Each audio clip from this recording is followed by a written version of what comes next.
তো গাইস আজকে সকালবেলা আমি চার বদলে বাই খেয়েছিলাম, কারণ আমার চা খেতে একটুকু ইচ্ছা করলো না। তারপরে একটু স্নান টান করে আসলাম। আমার মামি বানিয়েছিল তো খুব সুন্দর করে ঝরা খিচুড়ি আর বেগুন ভাজা। এই ঠান্ডা ঠান্ডা ওয়েদারে তো খুবই টেস্ট লেগেছে খেতে। তারপর দেখাচ্ছিলাম তোমাদেরকে যে এটা আমাদের মামি বাড়ির কত ধরনের গাছ।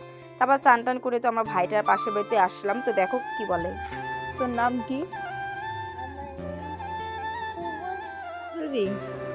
হ্যাঁ, এটা কার গাড়ি? এটা আমার। তো যা ফুটবল নিয়ে আয়।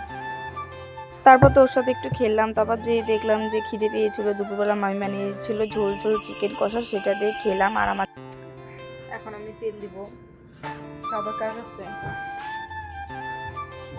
আমার দিদার কাছে তেল দিব আমি। এই শুকনো মাথা দেখতেছো পুরা ভিজে জল পড়বে। তারপর তো পাক্কা 2 বছর পর আজকে আমার দিদা আমাকে ঠাইসে ধরে তেল দিয়ে দিল। আর এখানে দেখছো নারকেল তেলের বোতলটা পুরো একদম জমে ক্ষীরের মতো লেগেছে। সন্ধ্যাবেলা গেছিলাম আমার ভাইয়ের সাথে। পেঁয়াজি আলুর চপ, আমাদের ঠান্ডার মধ্যে তো পেঁয়াজি আলুর চপ বেশি ভালো লাগে। দেখো কি অন্ধকার কালা কুচকুচা। সন্ধ্যাবেলা তো আজকে নানা রকম খাওয়া ছিল, গরম চা, নিমকি ভাজা, আলুর চপ, গরম গরম পেঁয়াজি, সেসব দিয়ে খেলাম। তারপর হচ্ছে টিভিদের মধ্যে আমার ইউটিউব চ্যানেলটা, আমার ভিডিওগুলো একটু দেখছিলাম, খুবই ভালো লাগছিল। তো ভিডিওটা আজকের জন্য এতটুকু শেষ করলাম, টাটা।